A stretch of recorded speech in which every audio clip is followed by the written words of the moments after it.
নারী প্রধানের নামে ফ্যামিলি কার্ড ইস্যু হলেও প্রথম পর্যায়ে প্রান্তিক ও নিম্ন আয়ের পরিবারগুলোকে আত্মনির্ভরশীল হতে ফ্যামিলি কার্ডের মাধ্যমে নগদ ২৫০০ টাকা কিংবা সমপরিমাণ প্রয়োজনীয় খাদ্য সহায়তা দেওয়া হবে। সরকার ইতোমধ্যে দেশের ১৪টি জেলায় পাইলট প্রকল্প হিসাবে ফ্যামিলি কার্ড চালু করেছে।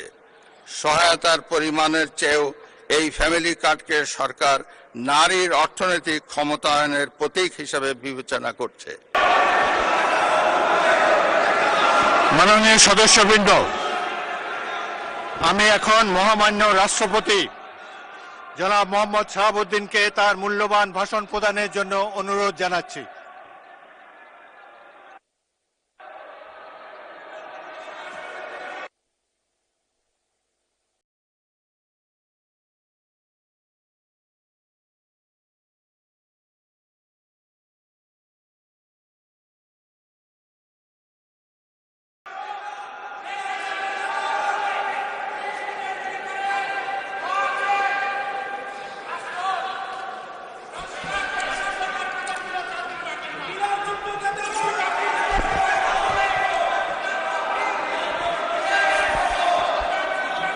মাননীয় সদস্যবৃন্দ, সংসদের শৃঙ্খলা রক্ষা করুন।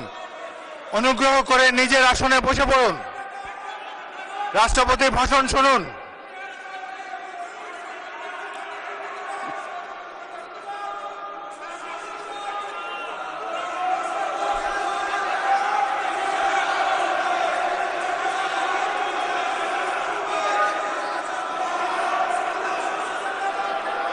বিসমিল্লাহির রহমানির রহিম। সম্মানিত সংসদ নেতা ও প্রধানমন্ত্রী, জনাব স্পিকার ও ডিপ্টি স্পিকার, হিজ এক্সেলেন্সিস,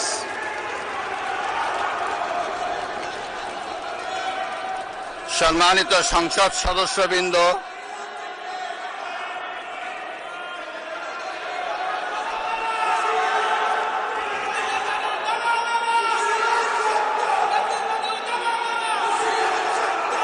আমন্ত্রিত অতিথিবৃন্দ,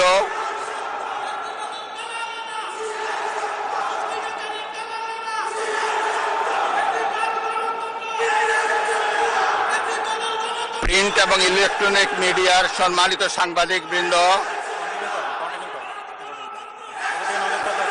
আপনাদের সবাইকে জানাই আন্তরিক অভিনন্দন ও শুভেচ্ছা।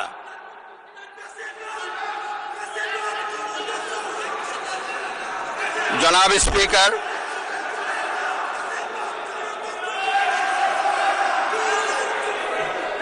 ত্রয়োদশ জাতীয় সংসদের এই উদ্বোধনী অধিবেশনে বাংলাদেশের ইতিহাসের এক ঐতিহাসিক মুহূর্ত। হাজারো শহীদের রক্তের সিঁড়ি বেয়ে দীর্ঘ ১.৫ দশকের ফ্যাসিবাদী শাসনের অবসানের পর একটি শান্তিপূর্ণ, অবাধ, সুষ্ঠু ও নিরপেক্ষ নির্বাচনের মাধ্যমে নির্বাচিত প্রতিনিধিদের নিয়ে এই মহান জাতীয় সংসদের যাত্রা শুরু হয়েছে। ত্রয়োদশ জাতীয় সংসদ নির্বাচনে অংশগ্রহণকারী সকল রাজনৈতিক দল এবং এই নির্বাচন আয়োজনের সঙ্গে সংশ্লিষ্ট সকলের প্রতি আন্তরিক অভিনন্দন। অবাধ, সুষ্ঠু ও নিরপেক্ষ নির্বাচন আয়োজনের জন্য নির্বাচন কমিশন, মাঠ প্রশাসন, আইন শৃঙ্খলা রক্ষাকারী বাহিনী সহ প্রজাতন্ত্রের কর্মচারীদের নিরলস পরিশ্রম এবং নির্বাচনে অংশগ্রহণকারী সকল রাজনৈতিক দল ও ব্যক্তি, আন্তরিক উদ্যোগ এবং সাধারণ জনগণের স্বতঃস্ফূর্ত অংশগ্রহণ গণতন্ত্রের ইতিহাসে একটি উজ্জ্বল দৃষ্টান্ত হয়ে থাকবে। বিএনপির চেয়ারম্যান জনাব তারেক রহমানের নেতৃত্বে বর্তমান জাতীয় সংসদে বিএনপি ও সমমনা দলগুলোর ২/৩ বেশি আসনে বিপুল ভোটে জয়লাভ করেছে। জাতীয় সংসদে একটি শক্তিশালী বিরোধী দলের পাশাপাশি কয়েকজন স্বতন্ত্র সংসদ সদস্য রয়েছেন। আমি এই সংসদে আপনার মাধ্যমে প্রধানমন্ত্রী তারেক রহমান এবং তার নেতৃত্বে গঠিত নতুন সরকারকে আন্তরিক অভিনন্দন জানাচ্ছি। জাতীয় সংসদের সকল সদস্যের প্রতিও রইল আমার প্রাণ ঢালা শুভেচ্ছা ও অভিনন্দন। আমি মহান মুক্তিযুদ্ধের লাখো শহীদ এবং বীর মুক্তিযোদ্ধাদের শ্রদ্ধার সঙ্গে স্মরণ করছি।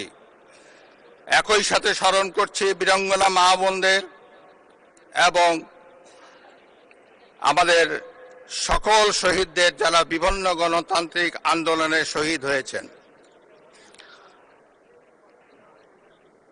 স্বাধীনতার ঘোষক শহীদ রাষ্ট্রপতি জিয়াউর রহমান বীরুত্তম স্বাধীনতা এবং মুক্তিযুদ্ধের ইতিহাসের সকল নেতার অবদানকেও আমি শ্রদ্ধার সঙ্গে স্মরণ করছি। বাংলাদেশের 3 বারের নির্বাচিত সাবেক প্রধানমন্ত্রী ও বিএনপির সাবেক চেয়ারপারসন দেশনেত্রী বেগম খালেদা জিয়ার অবদানকে শ্রদ্ধার সঙ্গে স্মরণ করছি, যিনি দেশে সংসদীয় গণতন্ত্র প্রতিষ্ঠা করেছেন। গণতন্ত্র প্রতিষ্ঠার লড়াইয়ে প্রতিবার সামনের কাতারে থেকে আপোষহীন নেতৃত্ব দিয়েছেন। জনাব স্পিকার, বাংলাদেশের গণতন্ত্রের ইতিহাসে 2024 সালের জুলাই আগস্ট মাসে ছাত্র জনতার গণ অভ্যুত্থান একটি গুরুত্বপূর্ণ ঘটনা। কোটা সংস্কার আন্দোলন থেকে এক পর্যায়ে এটি ফ্যাসিবাদ বিরোধী আন্দোলনে রূপ নেয়।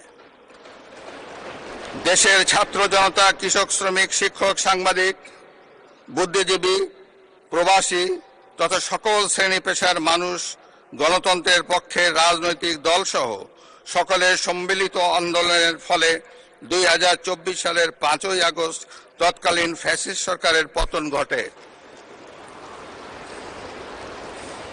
হাজারো শহীদের রক্তের উপর দিয়ে তাবেদার ও ফ্যাসিবাদ মুক্ত নতুন গণতান্ত্রিক বাংলাদেশের সূচনা হয়। আমি 2024 সালের জুলাই আগস্ট ছাত্র জনতার গণ অভ্যুত্থানে শহীদ ও আহতদের এবং দীর্ঘ 1.5 দশকের ফ্যাসিবাদী শাসন আমলে গুম, খুন, বিচার বহির্ভূত হত্যাকাণ্ড এবং ফ্যাসিবাদ বিরোধী আন্দোলনে নির্যাতন ও নিপীড়নের শিকার সাধারণ মানুষ ও রাজনৈতিক দলের সদস্যবৃন্দকে কৃতজ্ঞতার সঙ্গে স্মরণ করছি, যাদের অসামান্য ত্যাগের মাধ্যমে বাংলাদেশ ফ্যাসিবাদ মুক্ত হয়ে গণতন্ত্রের পথে যাত্রা শুরু করেছে। সকলকে জানাই আমার আন্তরিক শ্রদ্ধা। 2024 সালের গণ অভ্যুত্থানে সহস্রাধিক মানুষ শহীদ হয়েছেন। নারী, পুরুষ, শিশু সহ আহত ও পঙ্গু হয়েছেন কমপক্ষে 30,000 মানুষ। 5 শতাধিক মানুষ চোখ হারিয়ে অন্ধত্ব বরণ করেছেন। 1971 সালের স্বাধীনতা অর্জনের যুদ্ধ, 2024 সালের দেশ এবং জনগণের স্বাধীনতা রক্ষার যুদ্ধ সহ এ যাবৎকাল দেশের ইতিহাসের সকল গণতান্ত্রিক আন্দোলনের শহীদদের আকাঙ্ক্ষিত বাংলাদেশ প্রতিষ্ঠার লক্ষ্যে সরকার কার্যক্রম অব্যাহত রেখেছে। 2024 সালে ছাত্র জনতার গণ অভ্যুত্থানে আহতদের দেশের বিভিন্ন হাসপাতালে চিকিৎসা চলমান রয়েছে। 137 জন গুরুতর আহত জুলাই যোদ্ধাকে উন্নত চিকিৎসার জন্য বিদেশে পাঠানো হয়েছে। আহতদের 12,043টি স্বাস্থ্য কার্ড দেওয়া হয়েছে। 1971 সালের বীর মুক্তিযোদ্ধা ও 2024 সালের জুলাই যোদ্ধাদের চিকিৎসা সহায়তা ও ভাতা অনলাইন ব্যাংকিং সিস্টেমে পরিচালিত হচ্ছে। সরকার জুলাই গণ অভ্যুত্থানের ইতিহাস সংরক্ষণ, গবেষণা, উন্নয়ন দিবস উদযাপন সহ নানামুখী কার্যক্রম ও বাস্তবায়ন করে যাচ্ছে। বিশ্ব শিশু দিবস ও শিশু অধিকার সপ্তাহ 2025 উদযাপন উপলক্ষে 2025 সালের 6ই অক্টোবর সরকার জুলাইয়ের গণ অভ্যুত্থানে শিশু শহীদদের 60টি পরিবারকে এককালীন 50,000 টাকা সমমূল্যের প্রাইজ বন্ড এবং সম্মাননা স্মারক প্রদান করেছে। ওসমানী উদ্যানে জুলাই স্মৃতিস্তম্ভ নির্মাণের উদ্যোগ গ্রহণ করা হয়েছে। জুলাই আগস্ট গণঅভ্যুত্থানে শহীদদের স্মরণে শহীদ মৃত্যুর নির্দিষ্ট স্থানে স্ট্রিট মেমোরি স্ট্যাম্প স্থাপনের উদ্যোগ গ্রহণ করা হয়েছে। শহীদদের কবর সংরক্ষণ করা হয়েছে। জুলাই শহীদদের স্মৃতি অম্লান রাখতে জুলাই অভ্যুত্থানের স্মৃতি জাদুঘর এবং 64টি জেলায় স্মৃতিস্তম্ভ স্থাপন করা হয়েছে। জাতীয়ভাবে 36 দিনব্যাপী জুলাই পুনর্জাগরণের অনুষ্ঠানমালা 2025 বাস্তবায়িত হয়েছে। জনাব স্পিকার, আজ এই মহান সংসদে আমি অন্তর্বর্তীকালীন সরকারের কার্যক্রম এবং বর্তমান সরকারের কার্যক্রম ও পরিকল্পনার সারসংক্ষেপ তুলে ধরছি। তবে বক্তব্যের বিস্তারিত সংসদ সদস্যদের সামনে লিখিতভাবে উপস্থাপিত হয়েছে। জনাব স্পিকার, বর্তমান বৈশ্বিক অর্থনীতি এবং অস্থিতিশীল সময় অতিক্রম করছে। বাংলাদেশের সামষ্টিক অর্থনৈতিক পরিস্থিতি 2023-24 অর্থবছরের তুলনায় 2024-25 অর্থবছরে অনেকটা স্থিতিশীল রয়েছে। রেমিটেন্স সহ আরো কয়েকটি সূচক ইতিবাচক ধারায় ফিরতে শুরু করেছে। 2025-26 অর্থবছরে অর্থনৈতিক পরিস্থিতি আরো সুদৃঢ় হবে বলে সরকার আশা করে। একদিকে বিশ্বে যুদ্ধ পরিস্থিতি এবং অপর দিক থেকে মুদ্রাস্ফীতি, রাজস্ব জিডিপির নিম্ন হার, এ ধরনের বিদ্যমান পরিস্থিতিতে দেশের অর্থনীতিতে নানা চ্যালেঞ্জ রয়েছে। পয়েন্ট টু পয়েন্ট মূল্যস্ফীতি 2025 সালের জানুয়ারি মাসে 9.94% থেকে হ্রাস পেয়ে 2026 সালের জানুয়ারি মাসে 8.58% দাঁড়িয়েছে। আশা করা যায় পরবর্তী মাসগুলোতে মূল্যস্ফীতি হ্রাসের ধারা অব্যাহত থাকবে। তৈরি পোশাক খাত থেকে গত এক বছরে 39.35 বিলিয়ন ইউএস ডলার অর্জিত হয়েছে।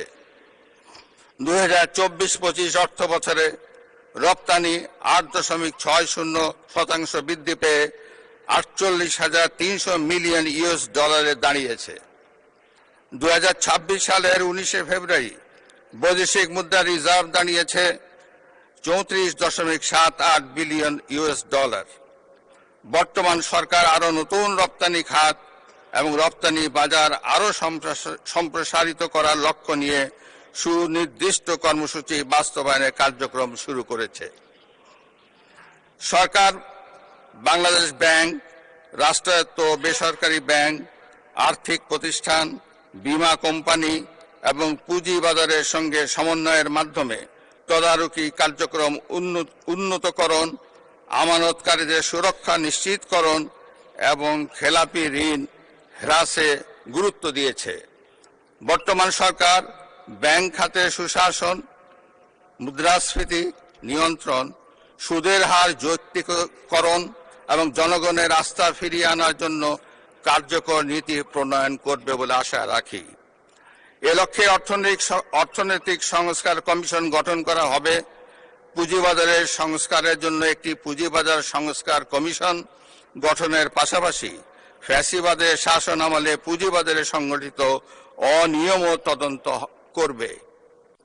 জনাব স্পিকার, 2025-26 অর্থ বছরের এডিপি প্রণয়ন দেশের অর্থনৈতিক প্রবৃদ্ধি বজায় রাখা, বেকারত্ব হ্রাস, কর্মসংস্থানের সুযোগ সৃষ্টি, দরিদ্র বিমোচন, কৃষি ও শিল্পের উন্নয়ন, মানব সম্পদ উন্নয়ন এবং জীবনমান উন্নয়নে বিশেষ গুরুত্ব দেওয়া হয়েছে। বর্তমান সরকার অর্থনীতির গণতন্ত্রায়ন, অলিগার্কিক কাঠামো ভেঙে জনগণের অংশগ্রহণ নিশ্চিত করবে। ঋণ নির্ভর অর্থনীতিকে বিনিয়োগ নির্ভর অর্থনীতিতে রূপান্তরই হবে বর্তমান সরকারের মূল লক্ষ্য। কর্মসংস্থান সৃষ্টি ও সম্পদ তৈরিতে বিনিয়োগ নির্ভর অর্থনীতি হবে চালিকা শক্তি। বর্তমান সরকার 2034 সালের মধ্যে $1 ট্রিলিয়ন অর্থনীতি গড়ে তোলার লক্ষ্যমাত্রা নির্ধারণ করেছে। বাংলাদেশের কৃষি খাদ্য ও পুষ্টি নিরাপত্তা নিশ্চিতকরণ, কর্মসংস্থান সৃষ্টি, দারিদ্র্য হ্রাস এবং অর্থনৈতিক স্থিতিশীলতা অর্জনের গুরুত্বপূর্ণ ভূমিকা করছে। বর্তমান সরকার কৃষক ও কৃষি উন্নয়নকে অগ্রাধিকার দিয়ে কৃষক কার্ডের মাধ্যমে কৃষক ও কৃষির সার্বিক সুরক্ষা নিশ্চিত করার পদক্ষেপ গ্রহণ করেছে। বর্তমান সরকার ইতিমধ্যে 10,000 টাকা পর্যন্ত সুদসহ কৃষি ঋণ মওকুফ করার সিদ্ধান্ত ঘোষণা করেছে। এর ফলে 11 লাখেরও বেশি কৃষক সরাসরি উপকৃত হবে। জনাব স্পিকার, 2024 সালের গণঅভ্যুত্থানের উদ্দেশ্য ছিল ফ্যাসিবাদের পতন ঘটিয়ে জনগণের সরাসরি ভোটে জনগণের কাছে জবাবদিহিমূলক সরকার গঠনের মাধ্যমে একটি বৈষম্যহীন ন্যায়ভিত্তিক গণতান্ত্রিক রাষ্ট্র এবং সমাজ বিনির্মাণ। সেই লক্ষ্য অর্জনে ফ্যাসিবাদ পতন পরবর্তী সরকার কর্তৃক রাষ্ট্র মেরামতের অংশ হিসাবে জনগুরুত্বপূর্ণ খাত সংস্কারের লক্ষ্যে 11টি সংস্কার কমিশন গঠন করা হয়েছিল। বর্তমান সরকারও করব কাজ, গড়ব দেশ, সবার আগে বাংলাদেশ, এই স্লোগানকে উপজীব্য করে দলীয় নির্বাচনী ইশতেহার ঘোষণা করেছিল। ইশতেহারে রাষ্ট্র ব্যবস্থার সংস্কারের গণতন্ত্র, জবাবদিহিতা ও সুশাসন